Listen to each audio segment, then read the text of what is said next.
আরে বাইরে তো দেখছি অনেক বৃষ্টি হচ্ছে, আর গতকাল থেকে তো বৃষ্টি থামার নামই নিল না। এভাবে চলতে থাকলে তো আমাদের ফসলের অনেক ক্ষতি হয়ে যাবে। আর আমাদের গ্রামে তো দেখছি অনেক পানি বেড়ে গেছে। কি করব কিছুই বুঝতে পারছি না। আরে পানির সাথে ওটা কি ভেসে আসছে? ও মা, এটা তো দেখছি একটা খরগোশ। ওকে এখনই পানি থেকে তুলে আনতে হবে, তা না হলে তো পানিতে ডুবেই মারা যাবে।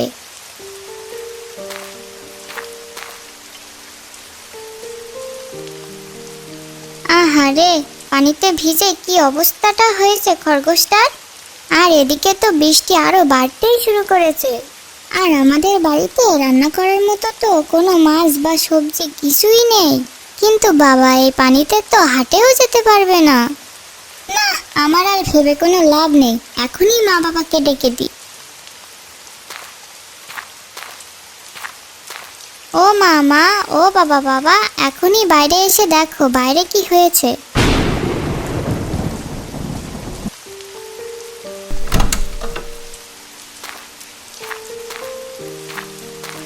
কি হলো রে মা, এভাবে ডাকছিস কেন? কি হয়েছে? এই দেখো মা, বৃষ্টির পানিতে আমাদের গ্রামটা কেমন ডুবে গিয়েছে। হাই হাই হাই, এটা কি হলো? বৃষ্টির পানিতে তো দেখছি সব ডুবে গিয়েছে।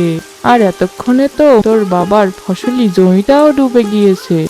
এখন আমাদের কি হবে? হায় ঈশ্বর! তুমি একেবারে খারাপ কিছু বলনি গিন্নি। বাড়ির উঠানে যখন এত পানি জমে গেছে, তাহলে আমার ফসলি জমিটাও আর আস্ত নেই, ওটাও পানি নিচে ডুবে গেছে। এদিকে মোড়ল মশাইয়ের কাছ থেকে এতগুলো টাকা ঋণ নিয়ে আমি ফসল ফলিয়েছি, কিন্তু ফসল বেচতে না পারলে ঋণ শোধ করব কিভাবে? আর ঋণ শোধ করতে না পারলে তো মোড়ল মশাই আমার জমিটাই দখল নেবে বলেছে। হায় ঈশ্বর, এই জমিটুকুই আমার শেষ সম্বল। এটুকু চলে গেল তো আমাকে বউ মেয়ে কিনে রাস্তায় নামতে হবে। এত বড় শাস্তি তুমি আমাকে দিও না, রক্ষা করো আমাকে। তুমি এভাবে ভেঙে পড়ো না বাবা, দেখবে ঠিকই একটা ব্যবস্থা হয়ে যাবে। যাক বাবা, অবশেষে বৃষ্টিটা থামলো। কি রে রুম্পা মা, এই বৃষ্টির মধ্যে তুই খরগোশ কোথায় পেলি? আমি বাইরে এসে দেখি খরগোশটি পানিতে ডুবে যাচ্ছে, তাই ওকে পানি থেকে তুলে এনেছি। আমি বলি কি রুম্পার বাবা, তুমি বরং একটু গিয়ে দেখে আসো আমাদের ফসলি জমিটা আসলে ডুবলো কিনা। আমরা তো বাড়িতে বসে উল্টো পাল্টা চিন্তা করছি, কিন্তু ফসলি জমিটা পানিতে নাও ডুবতে পারে। হ্যাঁ হ্যাঁ, তুমি ঠিক বলেছ গিন্নি। নিজের চোখে না দেখলে তো বিশ্বাস করতে পারছি না। আমি বরং গিয়ে একটু দেখে আসি। কিন্তু তুমি এই হাঁটু সমান পানিতে যাবে কিভাবে বাবা? আর পানির কারণে তো রাস্তাঘাটও ডুবে গিয়েছে, তাহলে তুমি যাবে কিভাবে বাবা? সেটা নিয়ে তোমাদেরকে চিন্তা করতে হবে না, সেই ব্যবস্থা আমি করে দিচ্ছি। আরে এটা আবার কেমন খরগোশ? এ তো দেখছি মানুষের মতো কথাও বলে। আমি আসলে কোনো খরগোশ নই, আমি হলাম একটি পরী। আমি খরগোশ রূপ ধরে জঙ্গলে ঘুরে বেড়াচ্ছিলাম, কিন্তু হঠাৎ করে বৃষ্টির পানিতে আটকে গিয়েছিলাম। আর পানিতে থাকার কারণে আমার কোনো জাদু কাজ করছিল না, তাই পানি থেকে উঠতেও পারছিলাম না। তখন রুম্পা আমাকে পানি থেকে তুলে বাঁচিয়েছে। যেহেতু রুম্পা আমাকে এত বড় বিপদ থেকে বাঁচিয়েছে, সেহেতু আমারও উচিত তোমাদেরকে বিপদে সাহায্য করা। মা বাবা, আমার কাছে সবই যেন একটা স্বপ্নের মতো মনে হচ্ছে।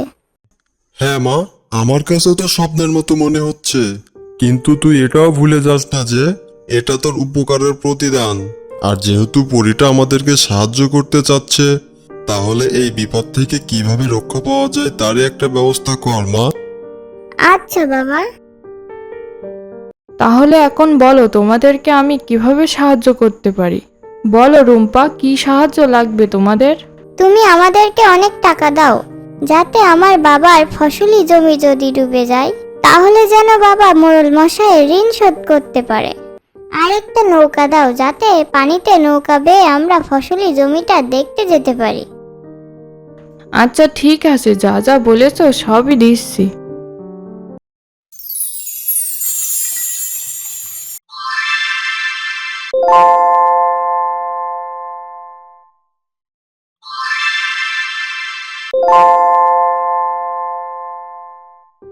এই নাও রুম্পা, একটা নৌকা আর অনেকগুলো টাকা দিলাম। তাহলে এখন আমি আসি, ভালো থেকো তোমরা সবাই।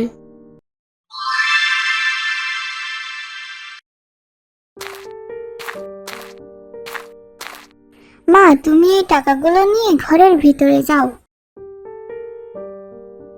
আর আমি আর আমার বাবা নৌকায় করে ফসলি জমিটা দেখতে যাই। আচ্ছা ঠিক আছে, যাও তাহলে, সাবধানে যেও কিন্তু। চল রুম্পা মা, আমরা এই নৌকায় করে ফসল দেখে আসি। আচ্ছা বাবা, চলো তাহলে।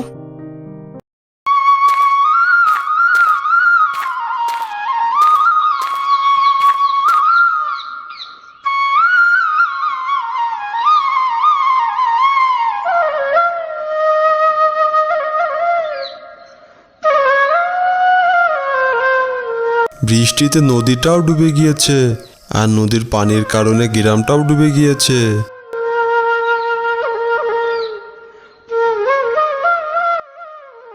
সকাল সকাল বাজার করার ব্যাগটা গিয়ে হাতে ধরিয়ে দিল। ভাবলাম শান্তির একটা ঘুম দেব, তার কি আর উপায় আছে? কি আর করার, মাছ মাংস তো কিনতেই হবে, তা না হলে আবার খাবো কি? আরে পাশের গ্রামটা তো দেখছি পানিতে একেবারেই ডুবে গিয়েছে। আর আমাদের গ্রামটা একটু উঁচু জায়গায় বলে পানিটা একটু কম জমেছে। তাহলে আমি এখন হাটে যাব কিভাবে? আর এদিকেও তো দেখছি কৃষকের ফসলগুলো পানির নিচে ডুবে গিয়েছে। কিন্তু এই জমিটা কার? এই জমি তো দেখছি পানিই জমেনি। যাক, অন্তত একজনের ফসল তো বেঁচে গেল। তা না হয় হলো, কিন্তু আমি এই পানিতে হাটে যাব কিভাবে সেটাই তো বুঝতে পারছি না। না, মনে হয় বাড়ি ফিরে যেতে হবে। বাড়িতে যা শাকসবজি আছে তাতে আজকের দিনটা পার হয়ে যাবে। এদিকের পানি শুকিয়ে গেলে কাল না হয় হাটে যাব। কি গো বাপু, একা একা বিড়বিড় করে কি বলছো? বলি হাটে যাচ্ছ নাকি? কিন্তু এই কোমর সমান পানিতে তুমি হাটে যাবে কিভাবে? আমি তো দাঁড়িয়ে দাঁড়িয়ে ওটাই ভাবছি বাপন কাকা। আরে ওদিক থেকে নৌকায় করে কারা আসছে মনে হচ্ছে? ওটা তো মানিক আর মানিকের মেয়ে আসতে দেখছি। কিন্তু মানিক ভাই এ অসময়ে এদিকে কি জন্য আসছে? কারণ এখানে মানিকের ফসলি জমি আছে, ও মনে হয় ওটাই দেখতে আসছে। এখানে তো ফসলের জমি সবই পানির নিচে ডুবে গিয়েছে, কিন্তু মানিক ভাইয়ের জমি কোনটা? ওই যে উঁচু জায়গায় যে জমিটা দেখতে পাচ্ছ, ওটাই মানিকের ফসলি জমি। বাবা, আমরা তো পৌঁছে গেছি। হ্যাঁ রে মা। ওই দেখো বাবা, আমাদের জমিটা পানিতে ডুবে যায়নি। ও মানিক, তুমি তো মনে হয় তোমার ফসল দেখতে এসেছো। হ্যাঁ কাকা, ফসল পানিতে ডুবলো কিনা সেটাই দেখতে এসেছি। তা বাপু, তোমার কপালটা অনেক ভালো। এখানে সকলের ফসল ডুবে গেলেও তোমার ফসলটা ডুবেনি। আর তোমার ফসলগুলো তো পেকে গিয়েছে। তুই একদিনের ভিতরে ফসলগুলো কেটে ঘরে তুলে নিও। তুমি ঠিক বলেছ বাপন কাকা, আমি বরং 2-1 দিনের ভিতরে ফসলগুলো কেটে নেব। দেখেছো বাবা, আমি তোমাকে বলেছিলাম না? তুমি অযথা চিন্তা করো না, ঠিকই একটা ব্যবস্থা হয়ে যাবে। আমি তো সেটাই দেখছি। আমার যে কি আনন্দ হচ্ছে আমি তোকে ভাষায় বোঝাতে পারবো না রে মা। এদিকে আমাদের পরীটা অনেক টাকা দিয়ে গেল, এদিকে আবার আমাদের ফসলি জমিটাও ডুবে যায়নি। তুমি বরং 2-1 দিনের ভিতরে ফসলগুলো কেটে নিও, আর বিক্রি করে যা টাকা হবে সেগুলো মোড়ল মশাইকে দিয়ে দিও। তাহলে এখন চলো বাবা, আমরা ঘরে ফিরে যাই। আচ্ছা চল রুম্পা মা, আমরা ঘরে ফিরে যাই।